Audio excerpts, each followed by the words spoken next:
안녕하세요. 원피스 도서관 원도입니다. 현재 해외 커뮤니티에서는 원피스 1158화의 네타떡밥에 대한 논쟁이 상당히 활발합니다. 가장 흥미로운 내용으로 보이는 검은 수염이 이제까지 진행해온 인간 사냥이 얼마나 철저하게 계산된 행위였는지 지금부터 공개하겠습니다. 그리고 그 다음 사냥 상대까지 공개하겠습니다. 검은 수염과 록스는 아버지와 아들이죠.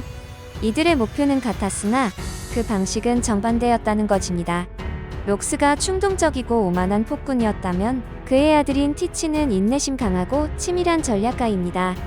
록스가 단 한 번의 거대한 전투로 세계를 손에 넣으려다 자멸한 반면 티치는 수십 년간 흰 수염 해적단의 몸을 숨기며 때를 기다렸다는 것이고, 그는 아버지의 실패를 반면교사 삼아 성급한 야망이 아닌 철저한 계획을 통해 목표에 접근했습니다. 이제 거의 이루기 직전으로 봐야 하죠. 그리고 록스 해적단이 콩가루 집안처럼 내분으로 가득했다면 검은 수염 해적단은 충성심이 아닌 이해관계라는 보다 안정적인 계약관계로 묶여있다는 점 역시 아버지의 실수를 하지 않으려는 노력으로 보입니다. 이는 아버지의 가장 큰 실패 요인이었던 조직의 불안정성을 극복하려는 티치의 계산된 선택입니다. 티치의 철학은 계획과 운명이라는 두 가지 상반된 개념의 기묘한 결합으로 나타나고, 그는 수십 년에 걸친 장기적인 계획을 세우는 치밀한 전략가인 동시에 모든 것을 운명에 맡기는 듯한 태도를 보이는 운명론자입니다. 이 둘은 모순되는 것이 아니라 하나의 완성된 전략 철학을 구성하고 있습니다. 그의 계획은 아버지의 야망을 이루고 복수를 완성한다는 거시적인 목표 그 자체이며, 그리고 그의 운명론은 그 목표를 달성하기 위한 운영 방법론이 될 수 있습니다. 그는 운명의 흐름에 억지로 맞서 싸우는 대신 인내하며 기다리다가 자신에게 가장 유리한 기회, 최소의 위험으로 최대의 이익을 얻을 수 있는 운명적인 순간이 도래했을 때 모든 것을 걸고 행동한다는 것입니다. 검은 수염의 첫 번째 선택이었던 에이스의 포획은 그의 첫 번째 계획이 아니었습니다. 그것은 칠무의 지휘 획득과 로저 유산에 대한 타격이라는 두 가지 전략적 목표를 동시에 달성할 수 있도록 운명이 던져준 완벽한 기회였던 것입니다. 그는 운명을 수동적으로 받아들이는 것이 아니라 자신의 거대한 계획을 위한 도구로서 능동적으로 활용하는 정말 무서운 인물입니다. 그리고 이제부터 검은 수염이 첫 번째로 계획했던 소름돋는 만행을 알아보겠습니다. 검은 수염의 복수극이 대중 앞에 처음으로 그 모습을 드러낸 사건은 에이스의 포획이었습니다. 칠무의 지위를 얻기 위한 수단이라는 표면적인 이유 뒤에는 더 깊고 상징적인 목적이 숨어 있었다는 것이고, 로저의 유일한 혈육인 에이스를 해군에 넘김으로써 티치는 세계적인 이목이 집중된 정상 전쟁을 촉발시킬 수 있었습니다. 이는 결국 해적왕의 아들이 만천하에 공개 처형되는 비극으로 귀결되었으며, 이는 단순히 한 명의 강자를 제거한 것이 아니라 아버지의 최대 라이벌이었던 로저의 혈통을 공개적으로 능욕하고 단절시키려는 잔혹한 의도가 담긴 행위였습니다. 에이스를 향한 검은 수염의 행동은 가프의 유산을 공격하는 또 다른 축을 형성하게 됩니다.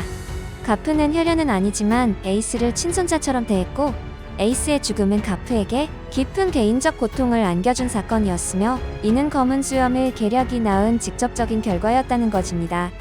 더욱이 검은 수염이 칠무회가 되기 위해 원래 목표로 삼았던 인물은 가프의 친손자인 루피였고, 이는 그가 혈연이든 인연이든 상관없이 가프의 소중한 가족을 지속적으로 표적으로 삼았다는 명백한 증거가 됩니다. 이러한 공격에는 깊은 이념적 아이러니가 담겨있고, 가프는 해군의 영웅으로서 기존 질서의 정의를 상징합니다. 그의 아들 드래곤은 세계 정부를 타도하고 새로운 형태의 정의를 세우려는 혁명가이며, 이 두 사람을 동시에 공격함으로써 검은 수염은 기존 질서의 정의와 그에 맞서는 혁명적 정의 모두를 조롱하고 파괴하려 하고 있습니다. 그리고 검은 수염이 가장 필요했던 것이 무엇인지 지금부터 공개하겠습니다.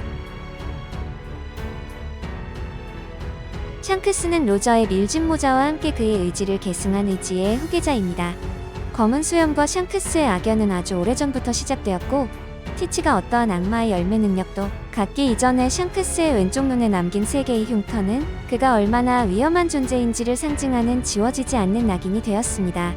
샹크스는 훗날 흰 수염에게 티치의 위험성을 경고하며 자신이 결코 방심하지 않았음에도 당했다고 증언했고, 이는 티치가 잠재력을 숨기고 있던 시절부터 이미 샹크스에게는 로저의 의지를 위협할 가장 큰 적으로 인식되었음을 보여줍니다.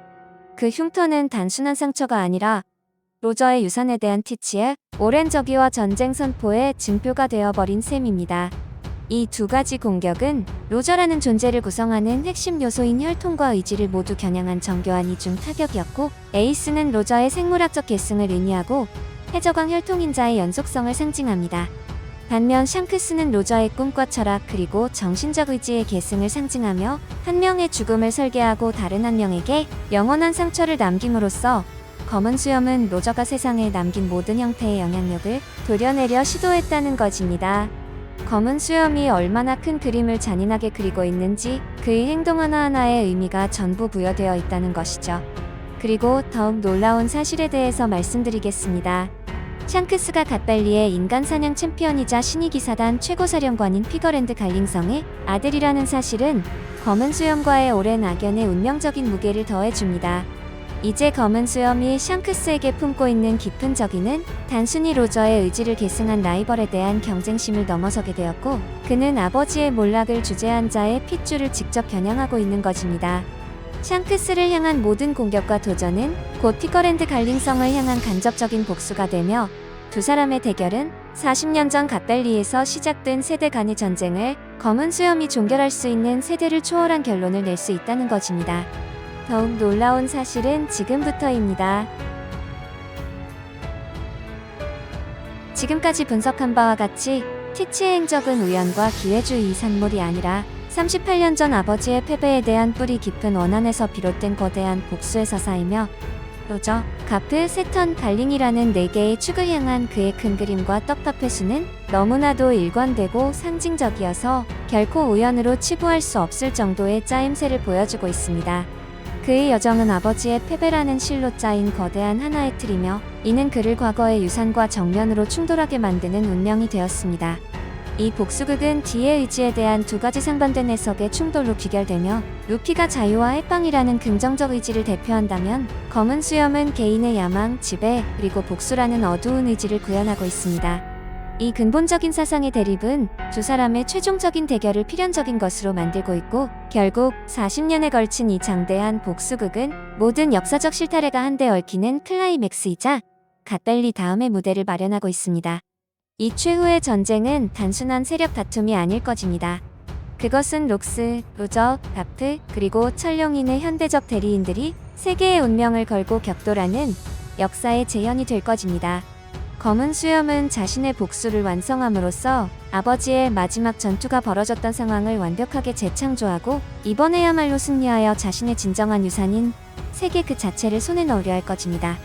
재미있게 보셨거나 재미없게 보셨다면 구독, 좋아요 부탁드립니다. 사랑한다고요.